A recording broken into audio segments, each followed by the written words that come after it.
Hello, hello, hello. Welcome to Almost 30 Podcast. Hey, everybody. It's your girls. It's Lindsay and Krista. We're so glad you're here. Thanks for joining us. Got a new little setup.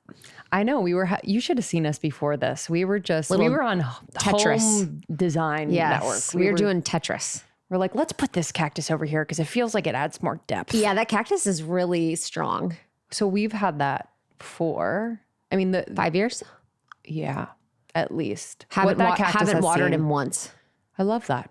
Haven't given him. I think he takes from the air. Yeah. He's doing his The thing. moisture. Did you see the tree across the street? No, I haven't taken a conscious look.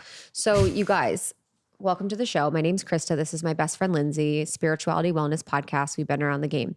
So we had Zach Bush on a year ago and we were sitting on that couch and Zach Bush is amazing. Dr. Zach Bush. Listen to his episodes. He was looking out the window and he was staring at that tree and he's like, that tree is just so magnificent. It's so beautiful. And I turned around and I hadn't really taken in the tree that's outside the studio. The other day, I hear this crack sound and that tree, a massive tree falls over into the middle of a 5-lane intersection. Wow. Crashes on a car. I don't think, no one got hurt because the car was parked. But I think it's the 5G. Oh yeah. There's quite a big tower, like a block or two away. Yep. Right. Mm-hmm. And we've always said this about the intersection. It's really intense energy. Very. We've seen like crazy car crashes. Like we've seen a lot of, I feel like we saw a hit and run. Hit and run. Yeah. Was there a chase or something? There was a chase. I'm making it up now. No, they crashed and then they started running out in the middle of the street. Yes, exactly. Yep, exactly. No, but yeah, there was a chase. There was a chase. That was cool because we saw that outside the window. Yeah. Mm-hmm. That was. So there's just a lot happening. And I feel like, yeah, how did you probably have felt it more than I. I was sad. Yeah. I just had to have a moment for that tree. I was very grateful for it. But it made me think about the fact that tree's been suffering for a long time if it fell today. Yeah. Or on that day. And it's kind of an anchor point in this place. So it's just kind of a bummer to have it gone. But anywho's or what's. Yeah. Anywho. You'll learn about us. We do love nature. We love animals. Yes. There's anything I love more than talking to a critter on the street. Today on the podcast, we have David Ghiyam, which I'm really excited about. David and I met through my dear friend, Jenna Zoe. And Jenna's had David on the podcast many times. And some of the women that I coach are now in Kabbalah 1, which is what he teaches. He is a spiritual teacher of Kabbalah. And it's been cool because David and I have gotten to know each other pretty well. And he's just I I'm obsessed with him because he's such a smart person, brainiac, very present, very interesting, very interested. We were at this event the other day that he was speaking. And as each of the panel people were talking, he was just staring very intently, thinking of his answer, thinking of what he's going to say, very cerebral. Very cerebral. He also founded Ruth Organics with his wife, Mary Ruth. And so they have a huge company, providing. I have a bunch of their stuff. Yeah. Amazing company, excellent manifestors, excellent creators, and just do it kind of on the low. So his work in Kabbalah, he's been doing since he was 19. He does it as charity work, for support of the Kabbalah Center and support of Kabbalah. And I went to the Kabbalah Center with Jenna on a very special day in the Kabbalah calendar. Because I'm always available. I always want to see what other religions and what other people are doing, especially in the spirituality space. And it was cool to go to the center because it was so different than how I grew up in the Catholic Church. The Catholic Church, cold as ice. Cold as ice. Cold as ice. And just nothing feels alive. Nothing. And that's an extreme. Sorry. Anyone who's practicing. For me. Yeah, for me. Hey, welcome to my podcast with my opinion. Nothing feels alive when Nothing. You walk into, whether it's a church or a Catholic, whatever it is. It's it's silent. It is you're on pews. It was just silent, but everyone was lively, full of life. There was a woman wearing a money suit. They're very they love expression. Yeah, expression. Clothes. The kids were playing the men, it's interesting in Kabbalah, they believe that women are more spiritual than men naturally. So men have to work harder at it. So on that day, I know, isn't that cool? On that day, the men were wearing these bondages because they had to have like more resistance to outside influence than women, which are naturally just more spiritual. And there's so many aspects of Kabbalah that I've been learning about that I already believed to be true. So it's cool to just have like a context or format like of spiritual principles that we have. But in this episode with David, it was cool because we talked about Kabbalah, but more just about spiritual principles altogether. We talked a lot about relationships and soul contracts and soulmates. I'm so interested in stuff like that. Yeah. And it was interesting because one of his perspectives on soulmates was that your partner can be your soulmate still. And at some point in time in the relationship, a different soul could enter their body, which could be like your soulmate. So like Say that one more time. So you could be married to someone, we're married. Yep. And we get married and we could love each other, but maybe we're not soulmates. Yep. But maybe 10 years in, a different soul enters your body and becomes my soulmate. So it's like you have kind of like a rebirth within your relationship. But what really happened is a rebirth within your relationship. Wow. Mm-hmm. Yeah. That's really interesting. I feel like I've seen that happen. Yep. It's kind of like the walkout, like kind of like it's called soul walkouts and like other types of things. But do you like conjure that? Are you like, oh my God, please I know we need to not souls. tell people that. Like, he was also talking to, about how when people talk badly about you, it's a good sign. It's that they're taking the negative energy from you and from your life. And that it can only give you more positive energy from like an energetic perspective. And it's very creator focused, very like, they don't call it God really, it's called creator. Cool.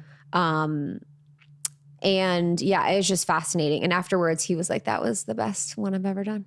We love to hear it. He was like, you really opened like a crazy psychic space where I was able to pick what I wanted to say without having interference of what you wanted to hear or what you wanted me to say. In my mind, which was cool because it is interesting in interviewing with people for so long and being interviewed for so long. It's like you could have chemistry with someone, but there is something about if someone is like blocked from the crown, it's harder to get into the space of having like a really fluid conversation because you're not able to kind of pull from each other's thoughts. Like I think about my best friends and people that I'm normally with. It's like we're kind of in each other's field and flow where we're really bouncing off each other. So yeah, it was just super, super interesting. But David is an amazing teacher. And I would love to have him on for many more episodes. I think we cruised for like 2 hours and it felt like literally 40 seconds. Like, I'm really excited to learn more because I don't know much about Kabbalah. Yeah. And I assume that our audience is so it's basically Jewish mysticism. And it can go really, really, really deep. But yeah, it's basically Jewish mysticism. And I only knew about it from like Madonna. Do you remember Madonna? Totally. There was like a moment where a lot of celebrities were kind of touting their Kabbalah affiliation. Yeah. And then in the conspiracy land, there was a conspiracy, you know what I mean? Like, I know. There's so much information, but there's probably a lot of charge around it, like whether it's like the red or like the things on the wrist or the Madonna thing, like it can kind of pick up a lot of residue along the way. Totally. Yeah. Anything that has a lot of power and that has a lot of, energy is going to attract certain people for good or for bad, But yeah, that was such a moment of... And I'm sure they're probably like, please, God, don't talk about Madonna when you're talking about Kabbalah. Like, they're like, please, anything but that, you guys. So you can find more about David. It's David Ghiyam on Instagram. It's David Ghiyam. So it's Ghiyam. And then you can go to Kabbalah1.com. That's Kabbalah1.com for more information about Kabbalah. And then Ruth Organics. You can find it on Amazon or wherever. They have really, really great products. Do you use them for the baby? Yeah. Okay. What do you use? I have a vitamin C that I use. And I believe they have a tincture for congestion that I use. Cool. I have so many tinctures. I don't know. I'm sure that's easier for baby, huh? Yeah. I just, in his mouth. Oh. Yeah, it's very easy. But I use that before I do anything that's a little bit more strong or anything like that. It's strong and it works. Yeah. But Yeah, it's weird to think all the other products have like dyes and stuff in them. dyes and fillers Sugar. and corn syrup. Wow. Yeah. To give it a mouthfeel, maybe? Sweetness. Okay. I think as well. Because they want the baby to be like, take it down. Wow. It's gross. There's a lot of sugar in it. Okay. Wow. Okay, guys. Really Share good this idea. one with a friend. This is a good one to start conversation. There's a lot of really, really interesting points and nuggets and spiritual concepts. So your most spiritual bestie, this is a really, really good one. Thank you, David, for coming on. Thanks for being a part of my life. And thank you for subscribing, rating, and reviewing. Almost 30. It means so much that you guys do that. You can find us on Spotify, wherever. And then on YouTube, we got our new studio set up. So come see. All right, y'all. Enjoyed this one. We'll see you on the other side. Love you guys. Okay, I want to talk about a problem that I've solved for myself, and this problem was solved by a loungewear collection that I'm obsessed with. So, the problem that I've always had is taking my loungewear looks into the wild, like going out to dinner or like meeting up with a friend. Like, it's never gone seamlessly. I always kind of look a little unhoused. And so, I found the soft lounge pieces from Skims. This collection, it's the softest fabric ever. And I just love these styles. So, okay, I got the soft lounge tank and the soft lounge fold over pant. The fold over pant I'm obsessed with. My husband saw them. He was like, wait, what's happening here? I was like, I know, hot. But also really cozy, breathable. I'm very into it. I got them in black. And the fold over part of it, like, is kind of reminiscent of like when I used to fold over my leggings years ago. I think it's coming back. And then this tank, oh my God. Okay. So I can wear this to bed, but I can also like wear it out and it's like super sexy, but you can like also wear it under a blazer. It's light. I didn't even wear a bra under it. It was like that good.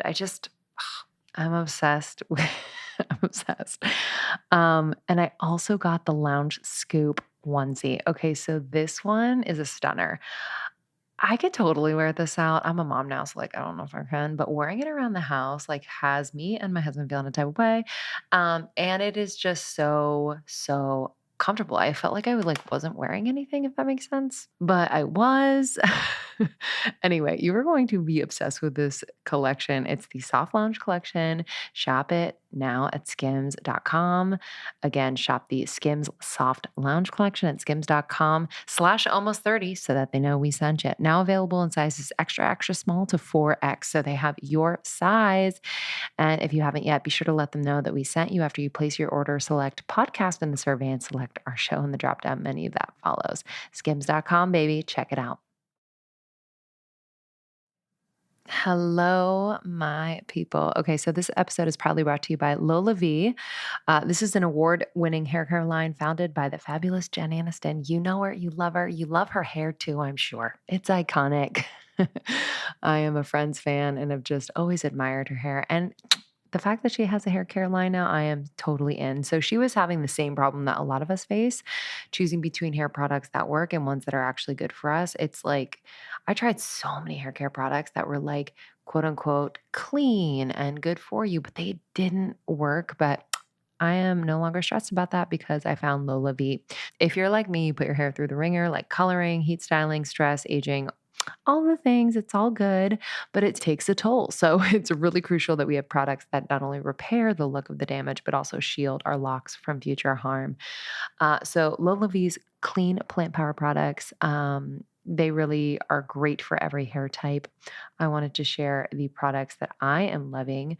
I love the in-shower trio of the restorative shampoo, the conditioner, plus the intensive repair treatment. I've been doing this rotation for about a month now, and I'm seeing incredible results. I get a lot of compliments on my hair. I'm so thankful.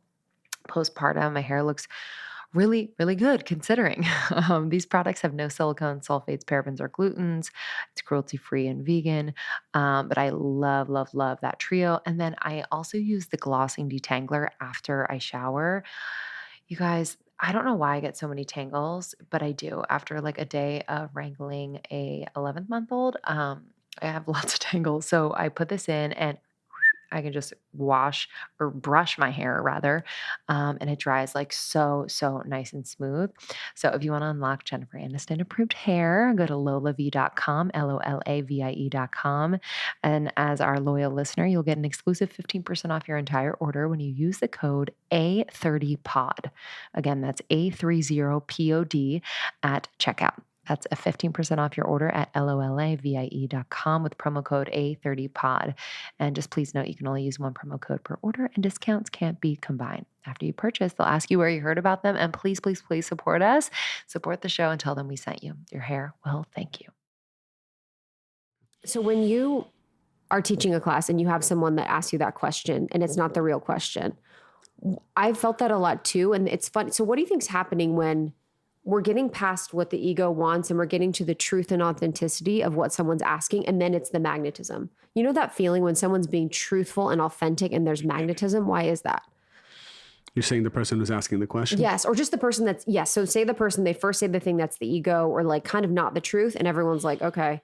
But then when they actually get to the truth of what they're asking, and like, why is that so magnetic to everybody? Because the design of the soul in the body is as such that you have the soul, which is connected to the light of the creator. So the soul understands the truth and sees everything. Around the soul, there's like a spiritual membrane that is actually all the spiritual baggage.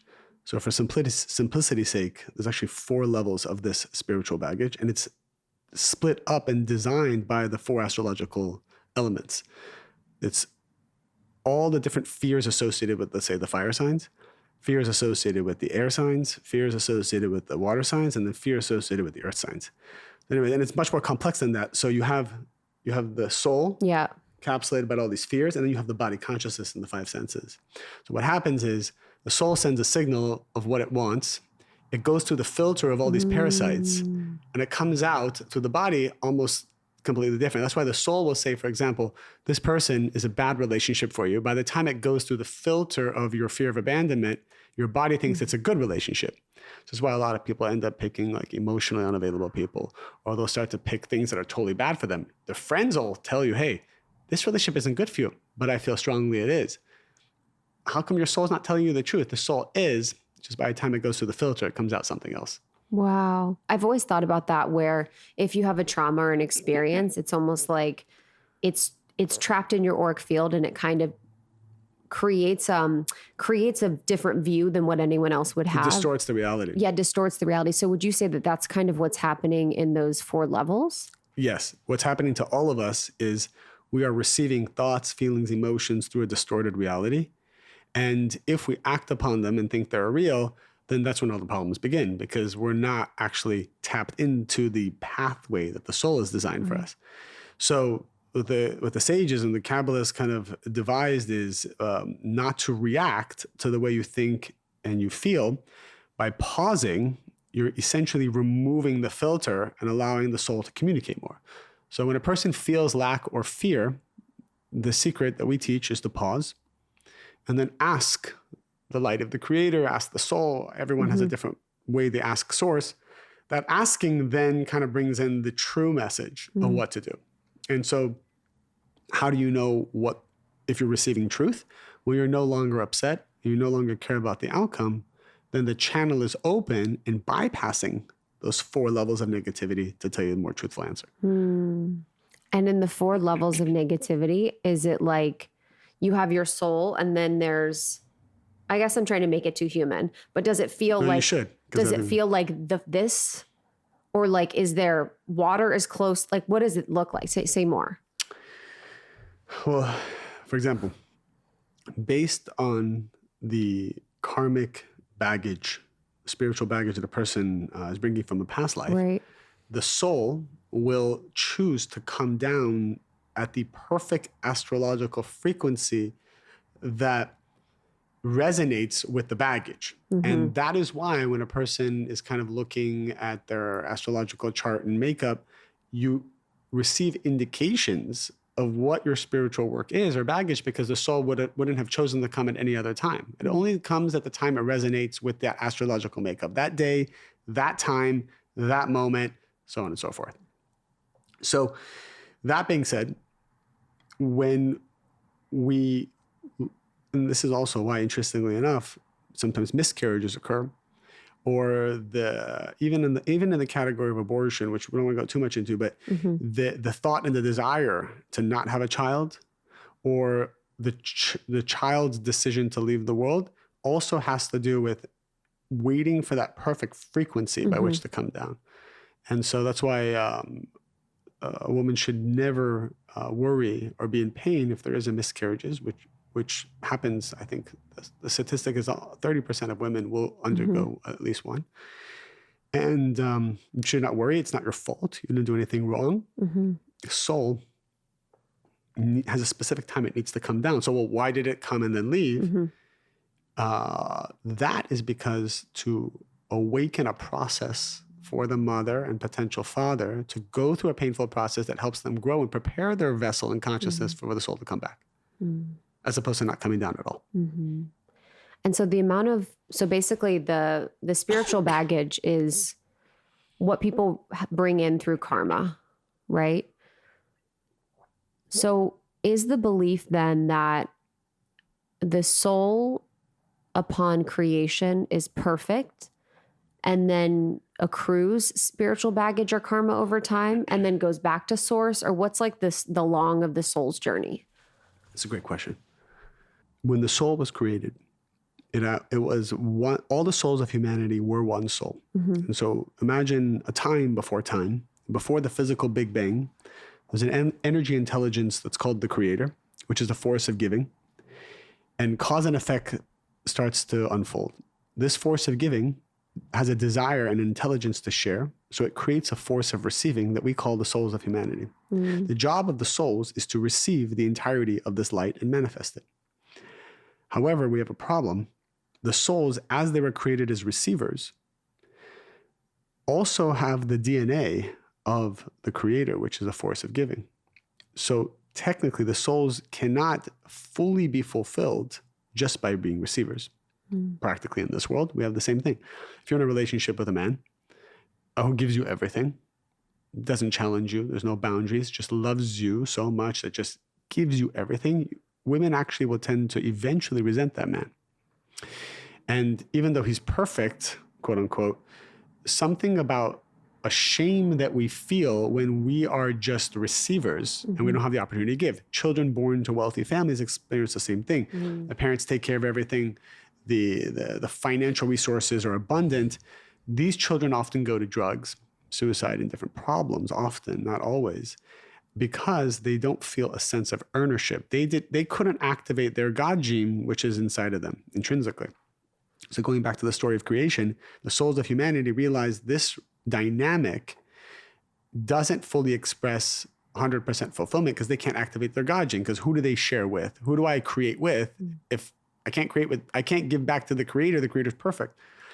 So this then created a new effect, which is the physical world that we live in.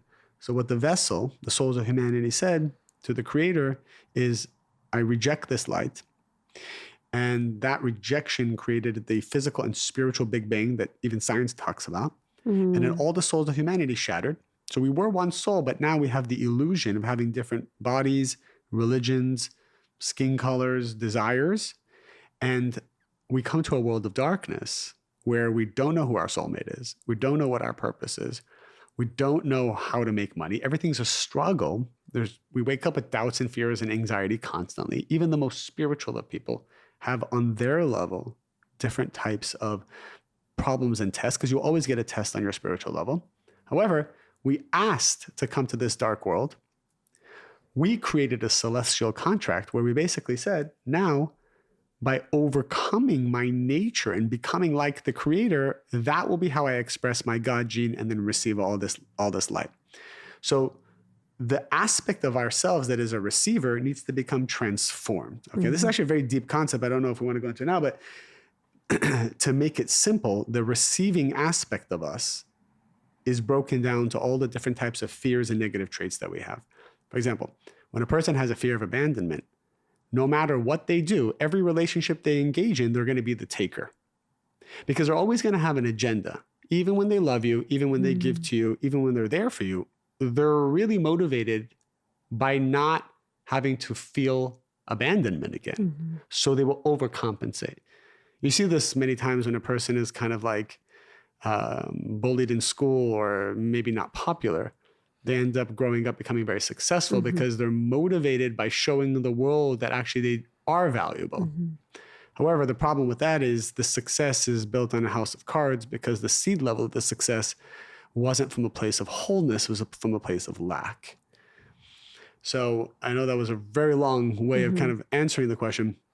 And I think just for one explanation for us now is we started with this general, what's called desire to receive for the self alone, which is the general thing that we need to transform, but its components are every fear you can imagine. Some people have anger issues. Some people have control issues. Some people have judgmental issues. Some people have fear of abandonment. Some people have a fear of not being good enough. Some people have a fear of being number one. So we have people who are always hiding from being the best. We have people who, if they're not the best, they're freaking out. So we have all sorts of fears, which are just so beautifully expressed in all the vessels and all the souls. And we are 100% meant to transform that, and then we'll get everything that we want. You mentioned in there with people, this is a concept I wanted to talk about, and this was related to soulmates. What is like your view on soulmates? It's a great question. People always ask, do you have one soulmate? What's the view on soulmates? I think the way to answer that is, number one, a soulmate is a soul. It's not a body. So for example, you could be married to someone and not be married to your soulmate. However, you do your spiritual work and achieve a new destiny, new consciousness, whereby you earn the soul of your soulmate to go into the body of the person you're married to. So you wake up the next day, it's the same person, but it's a different soul. And now you're with your soulmate. So a lot of times people are in relationships or marriages where maybe they feel a disconnection. The answer isn't necessarily divorce or separation. The answer is do your spiritual work. As Kabbalah defines it, you go through that process where you start to learn more about your spiritual baggage that we call tikkun, your correction. And step by step, you start to elevate your consciousness. In 20 years of teaching Kabbalah, I have seen so many times, men, mainly women usually come on the spiritual path. Men usually come later. And the woman says, I'm having trouble in my marriage. They take Kabbalah 1, it's like 10 weeks. And I say, by the end of Kabbalah 1, you'll be such a different human. You'll have transformed more in 3 months than you did probably in the last 30 years of your life. And often I see the husbands coming who were skeptical. They come and they say to me, my wife is different. My wife is transformed. And as a result, they've transformed because frequency-wise, they've earned a new frequency. So the husband elevates as well. And so this is always what happens. Before you're considering, and I'm sharing this probably because people are considering it, before you consider doing something drastic in your relationship, make sure you've done everything you can do to elevate your own consciousness, work on your own fears, because you very well may cause a massive shift of energy and draw the soul of your soulmate to your current situation. I've never heard of the concept of a soul entering the body of your partner. I've heard of this concept in spirituality called walkouts. Have you heard of that? No, please. I mean, I feel I have, but it's probably a different terminology. Yeah, it's kind of that same thing. So it's basically like from the highest level, the souls would agree that this certain soul would leave this certain body and another soul would enter the body. So exactly like what you're talking about. Similar, like they said that Abraham Lincoln was a walkout, that like he wasn't going to take the mission of emancipation. And so they actually had a different soul enter his body and that soul committed to being murdered for the releasing of the slaves. You're 100% correct. Yeah. This is what the sages have written about for thousands of years. And that's so, do you know of any couples or relationships where that's happened? So it can happen many different ways. So there's souls that have often got trapped between worlds and don't reincarnate. Right. And these are called, in Aramaic, it's called dibuk. It's a force that because they did not undergo the reincarnation process, they need to attach themselves to a host. And so these souls will often attach to people who are vulnerable. What does vulnerable mean? Your consciousness and vibration drops to create an opening for these spirits to come in. It happens usually people who are, if there's sadness, there's a lot of drugs, if there's sexual deviancy, if there's I notice with homeless people a lot because they're in a position where they can't really take care of themselves. So there's holes that I you think see schizophrenia often and different kinds of mental illness. It's oftentimes it can be another force is attaching themselves to the person. And when you see multiple personalities, you're seeing actually these multiple souls that are communicating through one body. And obviously there's ways to help cleanse that. And there's ways to kind of elevate the consciousness so that soul leaves. It's not necessarily that it's a negative thing. It's just that this is the evolution of the souls. The souls are looking for a way to correct themselves. So they attach themselves. There's another concept, it's more on the positive side. It's called ibor. It literally translates to like in impregnation. There are souls that instead of reincarnating again, they have so few things to do that not to come into a new body, but to attach themselves to a body of someone who's doing the spiritual work. So it's almost like you create momentum by drawing these ibors, and you can have up to 10 of them at a time, according to the sages. And that's very positive because if you go to major energy centers in the world, like for example, Israel is a major energy center. It's why all the religions are fighting for this land, because there's so much light and energy. It's like a source of energy. There's a lot of positive spirits and negative ones, but positive ones that can attach to you. And with that comes new wisdom, new traits, new ideas, new talent. So for example, maybe this Ibor from a past life, this soul from a past life was a very good speaker. And you now do something to earn this soul to attach to you. And all of a sudden you have better communication skills. All of a sudden you don't have fear around speaking, and you always did. All of a sudden you feel like you have a strength that you never had before. And it's like in a moment, and people listening can probably relate to a moment in an illogical moment in time when they all of a sudden receive the gift. So this could be the soul coming and attaching itself. Person should know though, that these souls can also detach. If you start to do negative actions, then you kind of lose that superpower. The most notable being anger. Anger, when a person's really angry and they lose control and they act upon it, the positive aspects of their soul leave and negative forces start to attach. And that's why it's not recommended to look into the eyes of an angry person, because the eyes communicate the soul's energy. And so the soul, or a piece of the soul has left. And if you look at the eyes of an angry person, you actually see it's not them anymore. So it's recommended not to look into the eyes of an angry person, even though when you don't, it makes them more angry often. But at least you understand the spiritual lesson. So in the self-help space or the whatever space, you said anger, you're talking about anger. It's like the belief that all feelings are good. And I kind of have that where it's like, we want to welcome all feelings or emotions. So what is the perspective on why anger is bad? So anger is actually not bad, because what is anger? Anger is a large desire to receive. And we want to encourage the desire to receive to expand, because it indicates the size of your vessel. The more you desire, the more you can draw. We want that. We want people to have a big desire to receive. For example, with children, one of the things spiritual parenting is if you keep saying no to a child, you will shrink their desire to receive. And often these children will grow to be feeling that they're undeserving. Even though their purpose was, and they feel it, like I'm supposed to do this, I'm supposed to do that, there's all this limitation that was kind of imposed by the parents because they heard no so much. So as parents, we want to encourage to expand the desire to receive, not to shrink it. Saying no all the time shrinks someone. You basically tell them don't have a desire, which is very negative. We want to expand the desire to receive, and anger does that. Anger is basically, I want something that I can't have now. So for example, let's say you're watching TV and you're just kind of zoned out. All of a sudden somebody stands in front of the TV and you're starting to get upset. Right before they did that, your desire is actually very small. You're just kind of watching TV, and then somebody stands in front. Now you have a bigger desire. The desire for, you want to watch the TV more. You want this guy to move out of the way. Like you start to expand, and you have anger.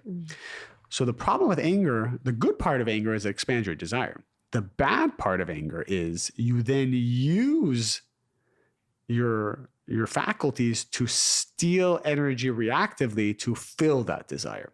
And that's the problem. So whenever you're reactive, which is defined as any thought, word, or action which comes from lack or fear in order to connect to instant gratification, it disconnects you from the world of miracles.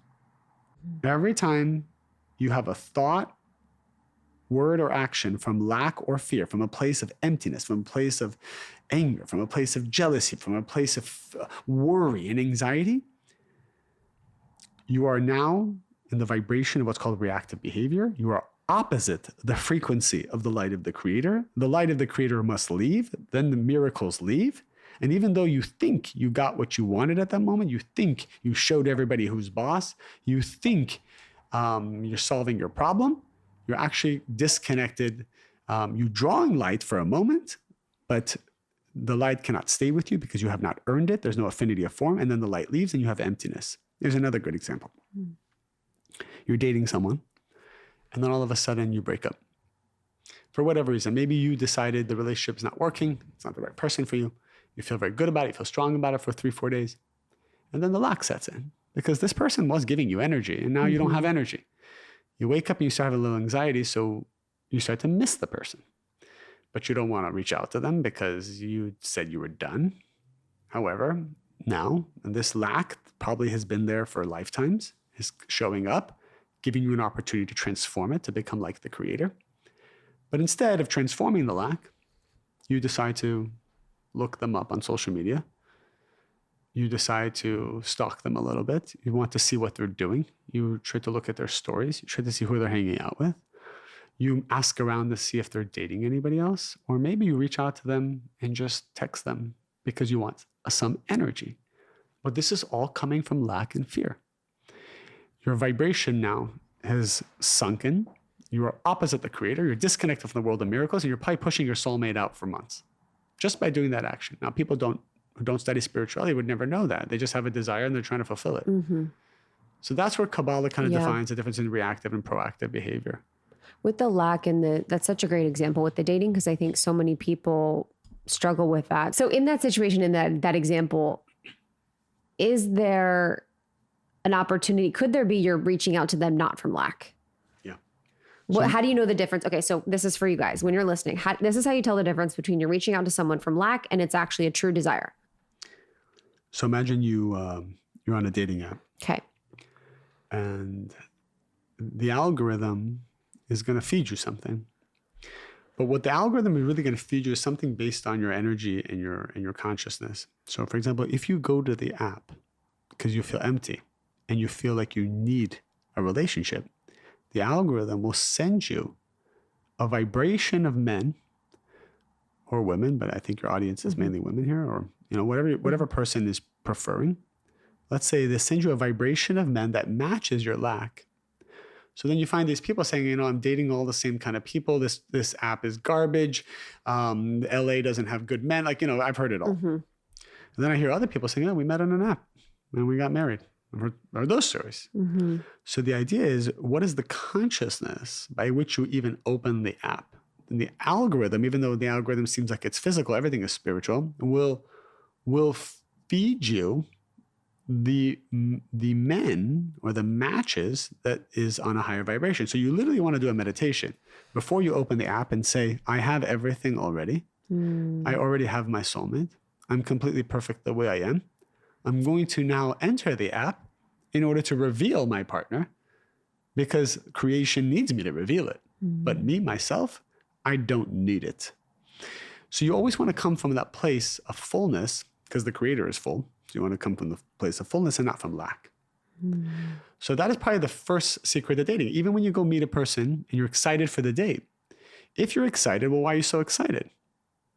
Well, how would you feel if 20 minutes before the date, as you're driving there, they called and canceled? If you would feel disappointed, it means you were going to take energy from the date. So you're going with lack. So I would literally, on my drive, meditate. If they called me right now to cancel, would I still be very happy, turn around and be extremely happy with my life? And if they didn't cancel and I went to the date, I would also be happy. Because sometimes people are looking forward to someone canceling so they don't have to deal with it. That's also a problem. You want to get to this place where if they cancel or they don't, you feel the same. This means you're drawing light from yourself. It means you're fulfilling your correction, and it means you're, shifting to the world of miracles. Wow. Very Buddhist too. The unattachment. Yeah, I am thinking back to when I've been disappointed when something's canceled or something shifted or something didn't happen. And it was because of an attachment, I guess, to a perceived outcome that would happen. Correct. One thing to know is, just even from the moments I've spoken to you, it doesn't matter what spiritual level you're on, even on the highest spiritual level, you will experience lack that is exactly on your level to test you. So sometimes people say, well, you're spiritually evolved. How could you feel that way, do these things? That's not it. In fact, the more spiritually evolved you are, their tests become more complicated, harder. They blindside you. So and I share that because anybody who's listening, just know that the more you're tested, it's a better sign of you have a high soul. So if more lack you feel, the higher the soul. Mm-hmm. Because the potential to reveal such great energy is so monumental. So you will have monumental lack coming your way to test you. Mm-hmm. Yeah, I've noticed it's so interesting because it's like the emotionality, as I become more spiritual or whatever, it's like the emotionality becomes finer, like the discrepancy between the moods. Like I usually am like here to here. It's not like far, but the experience on earth is so much more like, the tests are the highs and the lows, or like the dark and the light. Like you can really see so much more of it. So for the people listening, what would be some examples of spiritual tests that they would be given? Let's start with, for example, worry. Think of something that you have worry about. Think of something that a part of your life where doubts creep in. Doubts will creep in the exact area that is meant to be your soul's correction. So instead of reacting to the worry, instead of being upset about it, to be very excited that you are now seeing the cavity in the soul that you can correct. You're literally finding the very thing. It's like, imagine you've been feeling kind of sick for weeks and you don't know what it is. And then finally you get an x-ray, an MRI, and the doctors say, we found exactly what it is. You're actually kind of relieved. Mm-hmm. You're actually excited to see what the source of the nausea and those symptoms are. So when we are having worry and anxiety about the future, when will I get married? When will I have children? Some people have anxiety about when they'll have children. Some people have anxiety after they have children. What if children get sick? What if I'm not a good mom? What if this? What if that? Constant fears, right? When these fears come in, they're just showing you the source of what your soul came to this world to transform. So for example, if a person is afraid of their child getting sick, their spiritual work will be to, and I know it sounds difficult, but to say the child is completely in the hands of the Creator. And in fact, the more I worry about my child, worry is a form of evil eye. We think worry protects people. We think if I worry about someone, I show that I love them. If I worry about my kids, it means I love you. If I worry about my kids, it means I'm going to come up with solutions to protect them. It's quite the opposite. When you worry about someone, you actually steal protection from them. You steal their energy, you puncture their aura, and you lower their immune system the more you worry about them. And this is also why as children, when our parents worry about us, especially too much, we don't find that to be attractive. We don't feel like we want to visit parents who are constantly worried. We want, because we know that this is hurting and harming our soul. But every mom I tell this to, or every dad I tell this to, they look at you and they go, oh my God, my whole life, no one's ever told me this. I thought if I worry, it's a sign that I love you. It's the same kind of with control. I think people oftentimes think control is love, being controlled or someone having that control is love. Wow, that's fascinating to think about, especially as it relates to parents and children. But in that, there's a part of me that wants to believe that, how do I want to explain this? That I'm the one that's in full creation of my experience, and that even if my mother was worried about me, that I'm responsible for my energetic field and my aura, and that her worry wouldn't impact me. But why is that belief incorrect? Another very good question. this lesson that I just shared is for your mother, not for you. Right. So if the mother is listening, she needs to know that she is, from her point of view, damaging her daughter by worrying about her. Now, if the daughter is listening to this, from her point of view, she needs to know that no one can affect her energy. This sounds like a paradox, but I think you know what I'm saying. Both realities can coexist at the same time. Now, it is also true that there are things that we do that make us more vulnerable to other people's worry and evil eye and jealousy. And there are lessons around how to protect ourselves from jealousy and evil eye.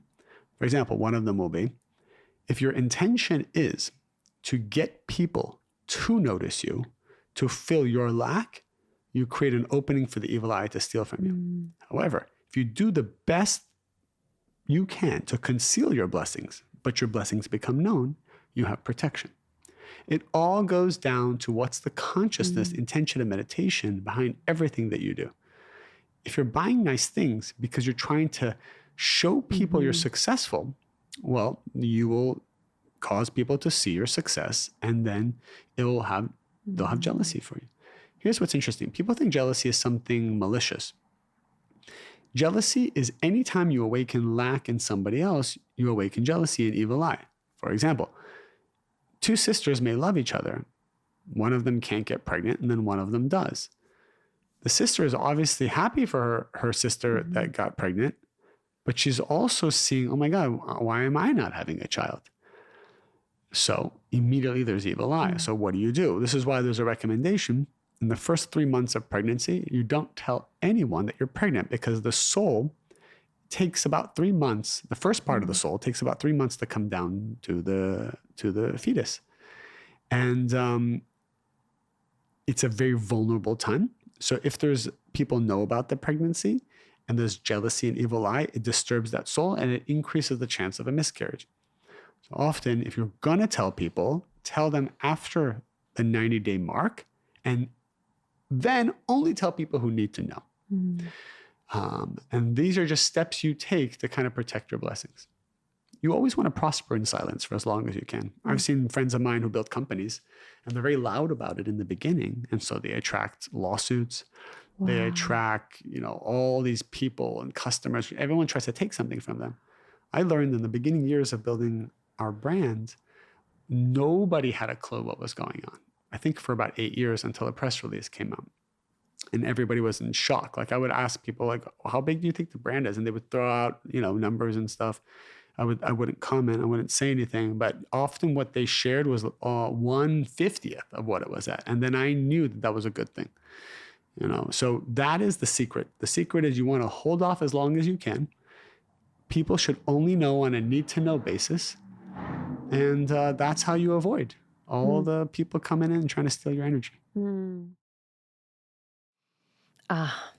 Hydration. To be properly hydrated. I didn't know that for a long time I was not properly hydrated, and I didn't know that I didn't feel good. You just kind of settle for not feeling so great. But when I started to properly hydrate with Element, my life, honestly, I swear and stand by this, it changed. I feel so much better. My energy, my digestion, my cognitive function. Honestly, there are so many systems of the body that depend on proper electrolyte supplementation. And I use Element. So this is a powder electrolyte drink mix with everything you need and nothing you don't. So it has a science-backed electrolyte ratio of sodium, potassium, and magnesium. It doesn't have sugar, no coloring, no artificial ingredients, none of that stuff. So it's formulated to help anyone with their electrolyte needs. So if you're someone who is really active, maybe you are on a keto, low carb, or paleo diet. If you are someone that gets a lot of muscle cramps, or maybe you have sleeplessness, or you have headaches all the time, you might have an electrolyte deficiency. So you must supplement with electrolytes. You can't just drink plain water. Just doesn't work. I've been taking Element every single day for a couple years now. It was incredibly helpful for me during my pregnancy. And now as a new mom, breastfeeding, I make milk because I drink tons of water with Element. That's just my experience. Right now, Element is offering our listeners a free sample pack with any order. So that's 8 single serving packets free with any Element order. So this way you can like try flavors, which is so awesome. My favorites are the orange and citrus right now. And this is also a way for you to share with a friend. So say you're obsessed with Element, you can get a sample pack, share with a friend. So get yours at drinklmnt.com/almost30. That's drinkelement.com/almost30. And this deal is only available through this link. So you must go to drinklmnt.com/almost30. I am always working on improving my health, and part of that over the last, oh my gosh, now it's like 4 years is drinking AG1 every morning. Usually first thing. That's the first thing that hits my belly. I mix it with room temperature water, mix it up, take it down. It's so delicious. And it really just starts my day off on the right foot. It makes me feel super energized. It gets my digestion going. I just feel like I can accomplish more in a day. And it also triggers so many other great habits. I just love putting this in my body. AG1 is a nutritional supplement. It is a blend of ingredients that are science-backed. AG1 tests all their formulas. It has vitamins, minerals, and whole food sourced ingredients. You are going to be blown away by the list that is in here. And it really is a great way for anyone out there who is like, wait, what should I be taking? I don't want to take a lot of capsules, yada, yada, yada. This is one scoop. One freaking scoop. And for all you coffee drinkers out there, this might curb your coffee craving. I swear to you. There was a research study for 91% of participants in a research study who drank AG1. They needed less coffee throughout the day. So put it to the test. Could be you. If there's one product I trust to support my whole body health, it's AG1, and that's why we've partnered with them for so long. Starting your journey with AG1 is a win. So try AG1 and get a free 1-year supply of vitamin D3K2 major and 5 free AG1 travel packs with your first purchase at drinkag1.com/almost30. That's drinkag1.com/almost30. Check it out. Yeah, what is evil eye? Can we talk a little bit about that? Like, is it a concept? Because I think about the evil eye, the image of the little blue. What is it a concept? Is it an idea? Yeah, evil eye is like gravity. We have gotten used to it, but there's gravity that's pulling us down, right? Mm-hmm. There's a force that's pulling energy down. So what is gravity akin to? It's a desire. When let's say, for example, if I drive a very nice car, mm-hmm. and I come to my friend's house in my really nice car, my friend will say, wow, you have a very nice car. And I want that car. So I'm actually awakening a desire in him. Mm-hmm. Now, is this good or bad? It's actually both. If my friend at that moment is not spiritual, he'll have this desire for the car that's just been awakened, and he will then crave my car. So he's going to want to take energy from my car. So he's actually pulling energy and spirit and light force out of my car. That car then can have a higher chance of getting a ticket, getting an accident, mm-hmm. getting scratches on it. However, if my friend is spiritual, as soon as his jealousy is awakened, as soon as his desire is awakened, he has to bless my car. And he has to say, I now use this desire to go earn the car that belongs to me. Mm-hmm. This is called jealousy of scribes. It's the jealousy of wise people. If I'm jealous of your wisdom, then I'm going to push myself to go get more of my wisdom instead of stealing yours. You can't steal someone's wisdom, right? So every time you feel lack, if you do nothing about it, you're stealing energy from them, and then you both will go through chaos. Mm-hmm. So as soon as you feel lack, as soon as that sister sees that her sister is pregnant, she should bless her sister, envelop her with white light, say, I hope and I pray that this is a successful, beautiful pregnancy. And then she should pray for herself and say, what do I need to do to transform myself to merit bringing a child into this world? Mm. I love spending time with successful people because you know what it does? It gets me fired up. I love spending time with successful fathers because it helps me have a desire to be with more others. I'm sure you can relate. Spending time with spiritual people with high consciousness, you go home and you're like, wow, I want to have more consciousness. Yes. So it's actually a very good jealousy. Just when you feel it, bless the person and then use that new desire to go and earn it yourself. So evil eye is mostly related to jealousy, or is it related to other aspects of evil? So different kinds of evil eye. There's something else called passive evil eye. Passive evil eye is when you don't believe in someone or you expect them constantly to do something negative. This happens often in marriages or long-term relationships. You get used to the person. And let's say your husband, he's always like this, or he's always like that, or, oh my God, I know how he's going to act. So you anticipate a negativity that comes from him. This is why people really enjoy the beginnings of relationships, because there's no ceiling we put on people. There's no judgment. There's no passive evil eye. We just don't know what we're going to get. So we're open. And because we're open, it awakens the good qualities and good traits of them. If you think someone is just a certain way and they're going to always be that way, you're casting a limitation on them energetically that's stifling them. This is why often you see people can be in relationships that they're not growing and they're stifled. And then as soon as they leave that relationship, they meet somebody else and they thrive. Yeah. Part of it is because they threw off the yoke of the passive evil eye they were getting in that relationship. So the lesson here for whoever's listening is, where are you casting passive evil eye on your children, on your husband, on your wife? You may have a child that's special needs. I see this all the time. And you may have a child that's special needs. So you automatically assume that your child can't do X, Y, and Z. This is passive evil eye. So even if your child is limited in the moment, you need to believe that at any moment that limitation can be undone. I remember when my son was born, he couldn't walk. And so the doctors diagnosed him with moderate hypotonia, and they said there's a 30% chance he would be in a wheelchair the rest of his life. And I remember hearing this news, and obviously it's a test. Yeah.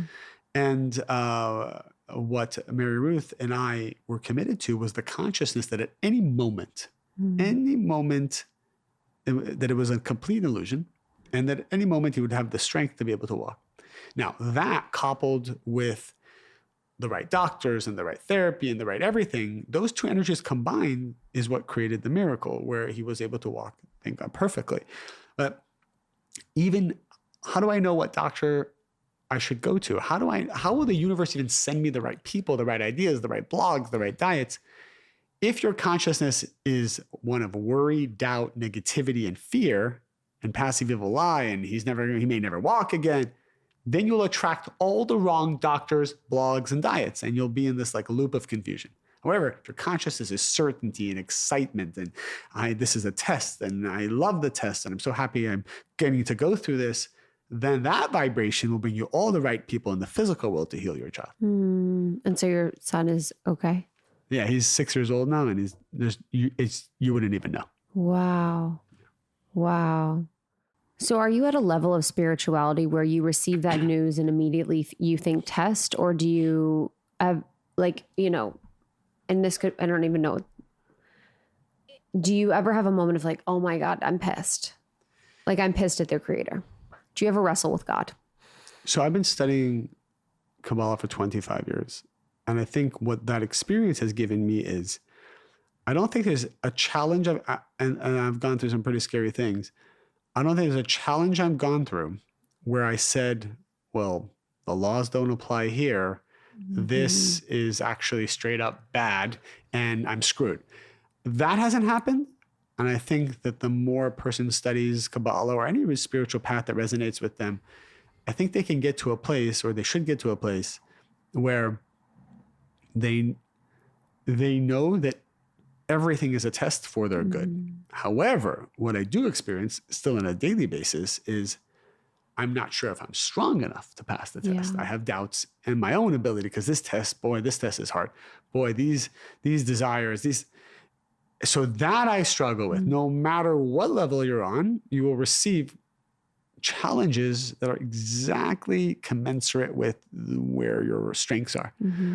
So I experience that probably as much, if not more, than anybody else does. I get attacked by the negative side all day and all night. I take it as a compliment, because why is the negative side attacking me? I must have a mission. I must have a purpose. And anybody who's listening here, whatever it is that you're working on in your life, whatever you have dreams for, aspirations, the bigger you think, the more negativity you're going to attract. If you're running for mayor, you're going to attract some opposition. If you're running for president of the United States, people are going to turn your life upside down. And they're going to go deep in your family, in your childhood, in your past.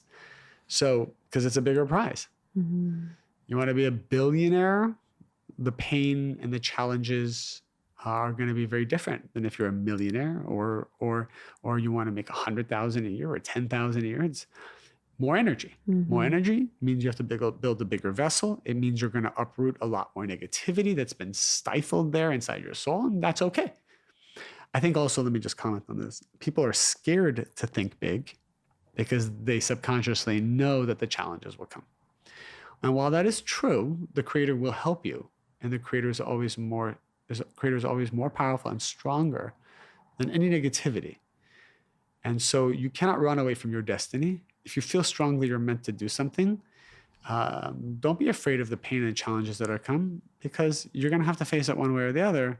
Get excited and run into it head first. You've mentioned before that it's actually a good thing if people are talking bad about you. And I think women are more sensitive, to people talking bad about us. Why? We're tribal, communal. I think it's less safe if you're, like the eye of someone's hate. I also think that the relationship between women and mothers is very sensitive. And I think we've lived in like a relationship with the mother where we have been under criticism before. What do you think? Why do you think? Yes, phenomenal questions. The female energy, whether that is in a woman or a man, female represents what's called the vessel. Male represents the energy that fills the vessel. So even if it's two women or two men who are together, there's a balance, usually of female and male energy. Because female is the vessel, there's always a little bit more insecurity around vessels, because what the vessel is worried about is, will there be a light that fills me? And if the majority of women are female energy, because there are women that have more masculine souls, but if the majority of the woman is a female energy, there will be a lingering undercurrent of, will there be a light that fulfills me? Hence the insecurity, hence the propensity for more evil speech, potentially, hence things that are more personal, potentially, so on and so forth. And it's not about stereotyping or stigmatizing, because again, we're not talking about men or women, we're talking about female and male energy. Another example could be me relative to my parents. I'm a female energy because my parents are the givers of energy and I am the receiver. So this is why every son or daughter has a female relationship with their parents, because they're always looking for their parents' admiration and respect. And there's an insecurity there. So if your father didn't love you, it's going to have a much more traumatic effect than if, a random person doesn't love you. You wouldn't care. But you have a desire to receive from your father, which is more female, so on and so forth. So this is why the female can fall into that fear more, while the male, which is more of a channel of light, men can look past some of these things sometimes. It's a little bit easier. There's a little bit less insecurity around it because they move on quickly, because they feel, my job is just to channel energy. So does that kind of answer the question a little bit? It's interesting because whenever someone's pregnant, a friend of mine, I think there's always the assumption that it's a female at first, because that energy, I feel like, of a pure soul feels feminine at first. And then eventually over time, like whether it's girl or boy, but I do feel like the first child energy feels like feminine, and it kind of correlates to what you're saying with the vessel. This is going 40 minutes back, but I wanted to close the thread on the soulmates thing. So we talked about soulmates where someone could be in a relationship and the soul could leave the body, where the actual soulmate comes through to the body when someone has earned it. How would someone know that's going to happen? Or do they continue to work on their spiritual tools to hope that's going to happen in a relationship? Like, this is for someone that's in a relationship. How would they know that that's going to happen? Or would they just be like, being crazy for 20 years, trying to hope that a new soul comes in? Beautiful question. You know, one of the things that we're always trying to do is figure out the future. And every time we're trying to figure out the future, anticipate steps, we're already disconnecting from the light of the Creator. Because you know what people say? Well, they'll say, well, I'll do this spiritual work and then I'll fix this and I'll do that. And then what's going to happen? Yeah. You can't think ahead like that, because what your job today is, I'm going to elevate my soul and my consciousness and correct whatever I need to correct. And it's going to reveal a whole new destiny tomorrow. And then when that new destiny comes, that new wisdom comes, those new desires come, I'm going to do that again. And next thing you know, 5 days, 5 weeks, 5 months later, you've shifted to a whole new reality you couldn't even anticipate. You couldn't even plan for. You know what I always tell people? I'm like, write your ideal man or woman here that you want to meet. And they write it all out. And I say, this is probably 10% of what the Creator actually wants to give you. Mm-hmm. So would you like to fulfill this checklist, or would you like to roll the dice and see what the Creator will give you if you do your spiritual work? And the reason for that is we should let go of all control. We should let go of all control over the future. I am a major proponent of planning for the future, but worrying about the future or controlling the future, that actually disconnects you from the light of the Creator. One of the ways you know that you're either proactively planning or you're reactively worrying is if I sit down and I say, I'm going to designate this half hour to plan out my tomorrow, plan out my business plan, plan out my schedule. That's very proactive. However, if I'm talking to, let's say, my child and I'm being bombarded by intrusive thoughts about the future, that means I'm now the effect and not the cause. So when the thoughts are hijacking my schedule, that's a sign that it's negative. When I decide to think something, that's a sign that it's positive. Say that again. Most of the worry and anxiety people have is it's hitting them intrusively from the outside. Yes. Okay. Do you think it's like thought forms? Like, what do you think that is? So, for example, it says that the sages share that it is very positive to designate, often at the end of your day, 10, 15 minutes to review your day and look at negative actions you may have done and how you can do them better the next day. Sounds very positive, right? You earmark that time, you sit down, you review your day, you look at yourself, you make a commitment to change, and you ask for the support to be that new person. Great. The problem is that's very proactive, but the problem is what if I'm sitting here talking to you on this podcast, and then all of a sudden I have all these thoughts about how bad I am and how I need to change? Well, where are these thoughts coming from? I didn't ask them to come in. I'm not sitting here now designating this time to transform myself. These thoughts are not coming from the outside, but what people do is they entertain these thoughts. They'll be driving and the thoughts will suddenly hit them. They'll be in the shower and the thoughts will suddenly hit them. They'll wake up in the morning and the thoughts will suddenly hit them. So this wasn't them initiating the self-reflection. This is a negative force coming from the outside, often a negative spirit, injecting them with negative thoughts. If you entertain those thoughts, that's a problem. And the most successful business people will not just let other people walk into their meetings and hijack the meeting. Imagine like right now somebody walked in and said, oh, Krista, let's stop the podcast. I need to talk with you. You'd be like, all right, well, I got to go, David. You would never do that, right? You have boundaries.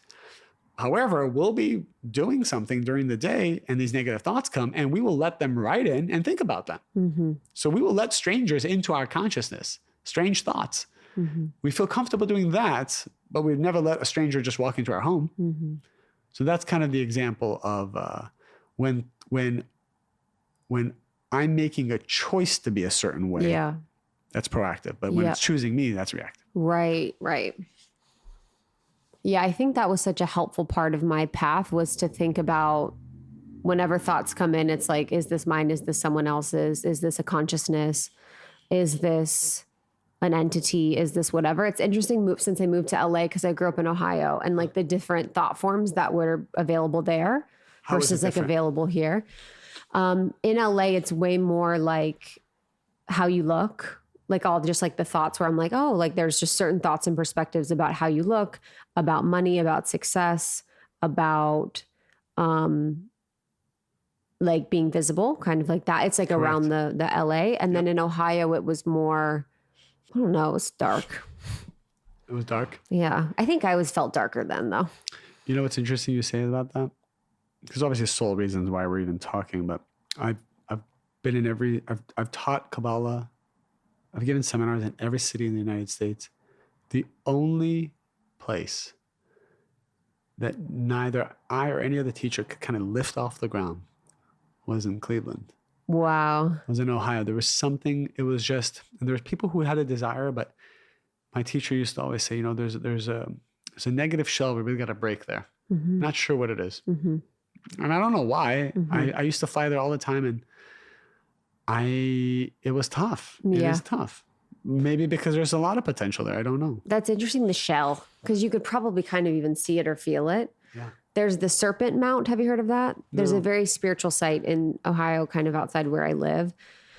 And there's a lot of power there. Like, people kind of talk about it a lot. A lot of people are from there. There's a lot of potential. But in Cleveland especially, there is like alcoholism, like kind of like a shutdown mentality that people have. But I think for people listening to just, when you're mindful and you're watching the thoughts come in, it's saying like, hi, like I'm always like, hi. And then I'm like, bye. It's like saying hello, saying goodbye, just kind of noticing, not participating. But to have this ability, people have to be a witness in the witness state or the mindfulness state. So what would you say to someone? Because what if someone's like, what are you talking about? They're kind of still attached to their thoughts as them, it being them. Give me an example. So most people that are unconscious are walking through the day and they're like, I'm not good at my job. My husband hates me. Like, they just kind of go, they're like, this is all I'm capable of. Yeah. And all of these thoughts, whether they're their own or whether they're a consciousness they believe are true. Correct. How would you get them out of themselves enough to monitor and see what's true or not for them? Well, my first question would be, are they coming to me because they recognize that this is painful and they want to get out of it? Or am I approaching them on the street saying, hey, I noticed this about you and I want to tell you something? So I guess, yeah, that's totally different. Two different frequencies. Yeah, because with the first of them coming to you, there's a light of a possibility and belief. When somebody does not ask me something, well, let me rephrase that. When somebody does ask me something, it means there's an openness. Yes. When there's an openness, it means that I can now bring light into the vessel. And then I got to be careful, not too much, not too little, just the right amount, because you can also overwhelm someone. Yeah, totally. Tell someone too much. Window of tolerance. Correct. So I will almost never tell someone any advice or interfere in their process if they haven't asked me. In fact, someone once asked me, that's a good one. I'm sleeping with a different girl every other night. And what do you think of this lifestyle? I'm like, what do you think of this? What, is this good or is this bad? Then I asked you're myself, like, I think you're just trying to brag. You're like, you actually don't want my advice. You just want to like show me hot girls that you're sleeping with. Sometimes people come because he's like, what do you think about this one? What do you think about this? Look at these photos. Yeah. He's like, but have you seen her? but legitimately, that's what, I asked. I said, well, what are you asking me? Asking people just period when they ask you a question, what are you asking me, is such a amazing thing to say. Oh yeah. What are you really asking? Exactly. What is it that you really want to know? Exactly. And it's almost always a different question. I love that. What are you really asking me? So first thing I'll do is I'll ask their soul, is this person asking because they want to change? Or is this person asking because maybe they feel guilty, but they're not going to do anything with whatever I say? If I feel they're not going to do anything with whatever I say, my answer to them will be, you should absolutely do whatever is making you happy. And even I would bless that. However, if someone comes to me and says, look, I'm doing something and I'm empty doing it. I don't want to do it. I'm just getting drained. What advice do you have for me? That's different. I would give them the advice to help them slowly get out of that pattern. And even then, I wouldn't give them the whole answer, because if you give them the whole answer, you shut down their God gene and then they resent you and nothing happens. So there's always a fine balance of not doing the work for them, but allowing them to be a co-participant, a co-creator in the problem solving, because then they feel they've earned it and then they can remember it better. So it's a case-by-case basis, but it all depends on how strong the desire of the person is. Yeah. Wants to change or wants to know. I think that's huge too for anyone listening, of like discernment of your energy in situations where it's like, I mean, I have that all the time where I'm like, is this person listening to me? Do they actually care about what my answer is? Would they actually take my advice if I said it? And oftentimes they don't. Oftentimes they just kind of want to like say things. And they just want to take energy. Yeah. I agree. One thing I always say is I've learned, instead of telling people what they're doing wrong, someone will say, what am I doing wrong? I'll say, you know what, let me tell you what you're doing right. And I'll find one or two good qualities they have, and I'll really focus on that. And it's amazing because when you bring out people's good qualities, they then have the strength and the discernment of what their negative qualities are. But if you focus too much on their negative qualities, you actually draw more negativity to them. You empower the negative qualities. And so this is why people often can go to therapy for a long time. And I love therapy. I think it's very beneficial. But if a person's just always harping on the negativity, they're giving strength to it. So for example, if one of my kids is acting out and maybe he did something that was wrong, instead of telling him, hey, you did this wrong, I'll say, hey, let me tell you something you just did really well. And I'll just actually say something really positive about them. Now, I may then go back and say, hey, and this other thing, like you know, we could actually work on that. Or, but I'm always trying to make sure I leave a conversation where the positivity is higher than the negativity. I think we live in a world where everyone's so focused on what's wrong, and then they're double clicking on it, and they make it bigger and they give it more power.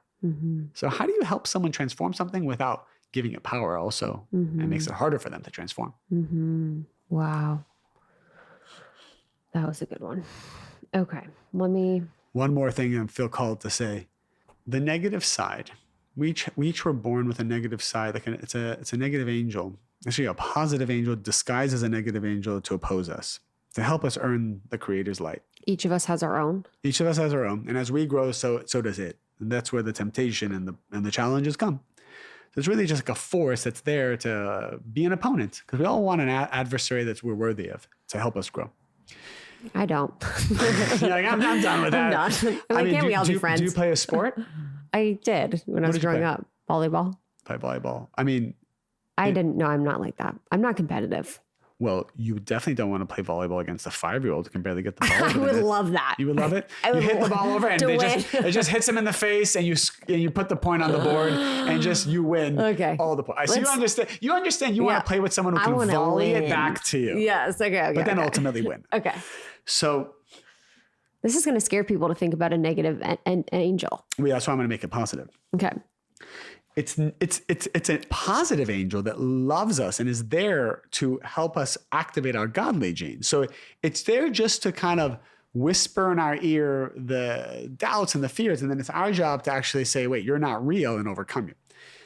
So one of the things that the negative side likes to do is when we make a mistake, that's just like a moment in time that's like a little negativity, right? So let's say I get upset with someone, or I forget something, or you speak badly about someone. It's all for a moment.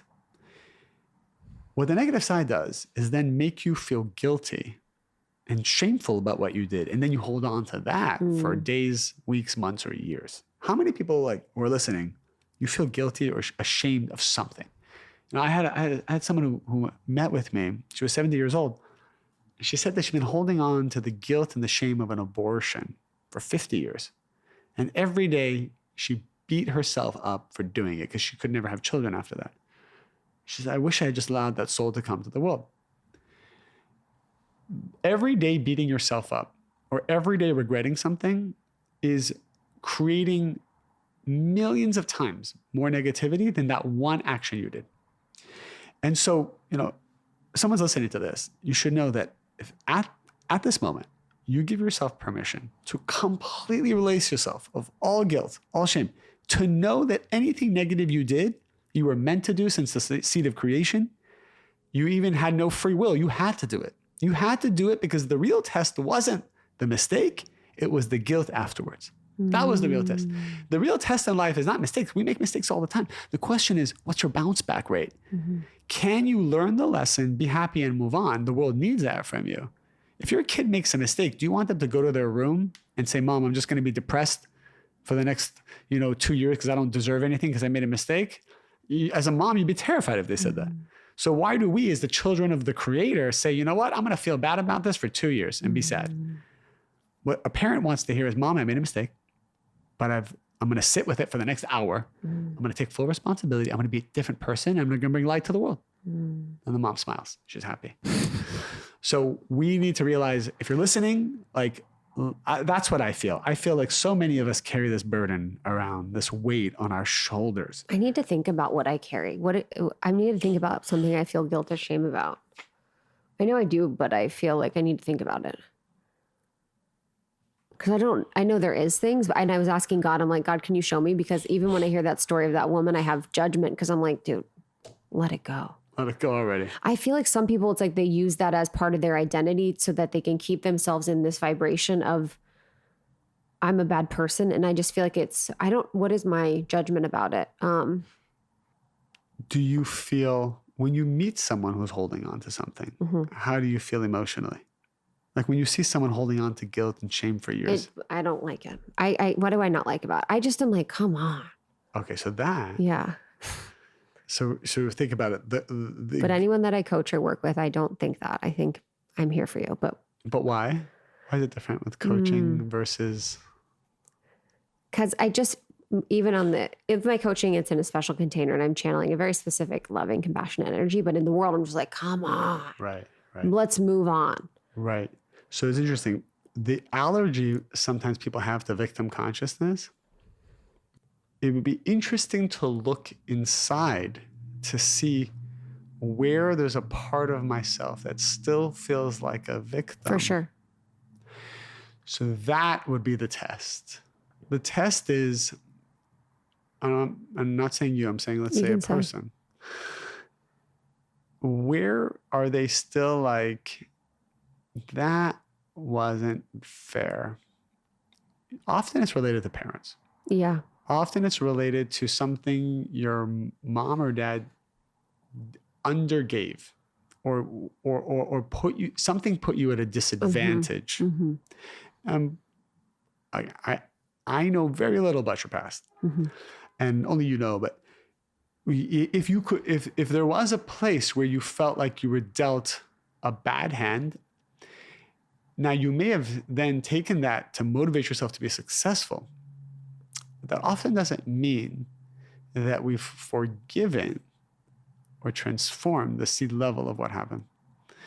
So there's something around victim consciousness, right? And I resonate with that. Some people have a big allergy to other people who are victims. Our process could be, how much patience can we have and awaken deep levels of empathy for what they're going through and be channels for them, right? Because our love language is, let's just move forward and manifest. Their love language is, they feel stuck and they need someone to believe in them. That's true. Well, there's something to unpack there. Yeah, I know. I'm working on it right now in therapy, actually, because I'm like, I need to figure this out. Why? Because I feel like, I don't know if there's a part of me that I'm not looking at. There's like a victim inside me that I'm feeling annoyed by because maybe she wants my attention and I'm wanting to move on from something. Or what is it? I just feel like because a lot of times victim is asleep and I don't like to be around people that are sleeping. Why? Because it's like, it's just like, okay, so say I'm like, oh, because it's always the same thing. You've done this a couple of times. What are we doing? You said this phrase. What are we doing here? It's an interesting thing. What do you mean by what are we doing? What are we doing on Earth? Elaborate. We're here to create. We're here to move forward. And it's just like, wow, you're going to use this whole lifetime just saying the same thing for your whole life? So I'll tell you something. Tell me something. You're going to reach a moment in your life where this is what happens often to the type A personality. There's a belief that moving forward and achieving is creating. And then there'll be a moment that something's going to stop you dead in your tracks. And you're going to experience an even greater pleasure by not doing anything at all and actually achieving nothing for a long period of time. So we always have these two modes. And I've noticed that my whole life, I felt a calling to achieve something. And I don't think I've yet experienced I have experienced some months and maybe even a year or two where the universe blocked everything. And basically they were saying the way you achieve now is by not achieving anything. It's actually a very high level of consciousness, because the feeling that you need to constantly do something is a lower vibration than when you get to when you can be honest with yourself and realize it's perfect the way it is. Yeah. Mm-hmm. And so I concur. Because if we thought about it, the frequency and intention behind that is, I'm not enough, I need to do more. correct. So that's with everything. Exactly. So it's like, what would be my frequency? What's my frequency and intention between what are we doing here? It's like, I'll put it this way. You're such a channel for people. And I'm learning to hold space for different personality types. like me. Well, no, actually, you and I have very similar personality types. So I would actually resonate talking with you. But what I try to do is fit everybody into my personality type. So anyone I meet, I'd be like, what are you doing? Get off your lazy ass. Let's go. And I realized the way I can solve everyone's problems is by making them more successful. The way I can solve everyone's problems is by making them more wealthy. That's true. The way I'm going to solve everyone's problem, making them, healthier, all this. And then I realized, wait a second. Then I asked the creator, what is their correction? And then maybe their only correction is all they need to do is have a few kids and love those kids, and they've finished their soul's purpose. And what's happening is if we just communicate with people based on our own process, so we're only going to really hit about 20% of people. And everyone else is going to just think that we're out of touch. So I'm trying to learn, I'm trying to actually ask the creator, forget about what I think. What do they need to hear right now? And it could just be, they need to hear, I love you. Or they need to hear, you don't need to do anything, don't worry. Yeah. But I found that I was telling everybody, well, if you don't have passive income and you're not at less than 15% body fat, you're just not having the best life. So what are you doing? It's so true. I hear you. I know. It's so true. It's so true. Yes. And I've known that too. If I just was more general, it probably would reach more people. But I also feel like, what was the first part? Also, Pisces have I'm Pisces too. Like Pisces have a hard time feeling everyone's feelings. Yeah. It's too much. Too much. So you're almost like, you don't give me that. That's true. That's true. That's what I was talking about with my therapist yesterday. There's a part of me that like, I'm used to taking on people's energies subconsciously and processing them. So I'm like, I'm like, oh no. Yeah. Don't give me all that. Yeah. I'm like, I don't want any. My cup is full. Yeah, honestly, I'm like, I'm busy. Yeah, exactly. Give me a small dose, but I don't want the full dose of that. Yes. I was like, I'm finally happy. I can't deal with this. Like doing that. So yes, there's that too. But God bless the people that have patience for that. Okay. Last thing I want to talk about is miracles. How do you see miracles? I talk a lot about miracles because I love A Course in Miracles, and I'm excited by miracles. What do you see miracles as? How do you define it so I know how to better explain it? How do you define it? Oh, gosh. Miracles are? I would say one way to define it. Miracles are natural. Miracles are normal. Miracles are what's supposed to happen. Correct. You should feel like all day long, the whole universe is working with you, and you actually see it unfolding, and it's almost effortless, even though you're making a lot of effort. This is the frequency we should actually be at. However, the opposite of that is what most people experience. It's a grind, it's an effort. Yeah. I might get a few glimpses of pleasure a day, and I'm going to relish those moments. Miracle, that miraculous energy, the tree of life, that feeling that I'm, the creator is flowing through me. And by the way, that's when you get the best visions. That's when you get the most creative ideas. I think sometimes when people say, I want to flow with the universe, you kind of think of people who don't manifest anything, who are not successful. The most successful people I know are the people who have the most free time, they're not sweating. They're not just like running around frantic. They have so much free time to just talk with their soul, to just tap into ideas. Something I noticed, I have a product-based company, so I want to come out with a product that's really the next product that's gonna change lives and be that big revenue generating product. There's a couple ways to do it. I could sit there and go through every analyst report and do this number, and I should do that. But the way I look for products is I'll walk around my block and I'll pray and I'll just talk out loud to the creator. I'll be like, show me a vision of a problem that needs to be solved. And I remember this happened 5 months ago. I saw a vision that, especially after the pandemic, everyone had issues with their hair. I kept seeing hair. I say, even myself, as I'm getting older, I'm thinking about, I don't want to lose my hair. Yeah. So I started to just think hair. I got obsessed with hair.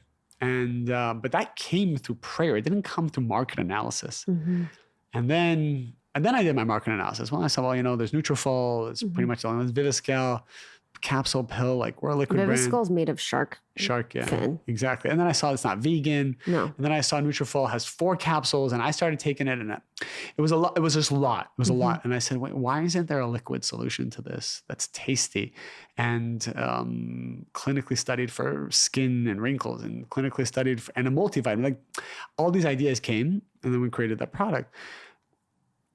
But I remember the genesis of it was that I was trying to tap into the world of miracles to give me the idea. And so I do this often. I've actually been doing it recently. I've been getting some even more ideas. And sometimes I'll explain it to my team and they'll be like, that's a stupid idea. I'll be like, look, it came from the world of miracles. And we got this far with my stupid ideas. So 100%. So let's maybe just test it out. It got to a point where, because I respect my team, I give them autonomy to do what they want, that they actually kept shutting me down. So I said, you know what? Give me another team, my own team, and let's see who performs better. So it's an interesting exercise. But my job is, and I come up with a lot of bad ideas, but if one hits, it's big. So that's my approach. What's your bad ideas? What's my bad ideas? Oh God. It wasn't a bad idea, but the product just flopped. A lot of our employees have, we have 160 employees, and I think about 10% of them have special needs children, especially children of autism. And they told me that they spend $300 to $400 on doctor prescribed supplements. This supplement, that supplement. I'm like, this is ridiculous.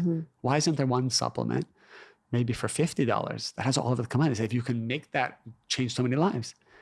So created this powder for kids that needed it, that have autism. I spent so much money, so much research, and we came out the product. What was the problem? I can't say it's for autism. Oh, yeah. So I can't say it's for autism. I can't market it. So I didn't know how to communicate it to the world. Yeah. And it was such a pure product, because you don't want natural flavors and different things. Such a pure product that didn't taste good either. Yeah. So the kids would just spit it out. So it totally flopped. We wrote the whole thing off. And then another thing was, when we saw CBD was getting big, we came out with a whole CBD line, spent $500,000 on the best, highest quality nano product, anything you could imagine. And then I went to launch and I realized no bank would accept processing, credit card processing. And then I couldn't put it on my web. It was I threw the whole thing in the trash. No. Yeah, the whole thing went in the trash. Couldn't sell it. And I pushed, and my team had said, had we just done our research, we would have known that, the simple thing, like you can't process credit cards with CBD because it's not legal in all states and all this. So I've learned also, I need to listen to the world of miracles, but then also have a process where I slow it down a little bit and research with my team. So that was kind of my spiritual lesson as well. But everyone should go for a walk, talk to their soul, talk to the creator, do it with happiness, and see the visions that come, because the CEOs that get paid hundreds of millions of dollars, they're not the smartest. They don't even know half the time how the company works. But what they have is access to the world of miracles. So they get one vision, they share that vision, and the shareholders will pay you hundreds of millions of dollars to compensate you for your vision. Elon Musk, just the man who keeps drawing down visions, right? And then he knows how to execute those visions. But that's what you're paying the man for. Amazing. Oh my God. Okay. I feel like we'll go on another one. How long have we? Yeah, we probably I think need an hour a part and a 2. half. I would say to your audience. Hour 45. Well, I would say to your audience. Yeah. What do you want to say to our audience? A couple things. Listen up. Yeah.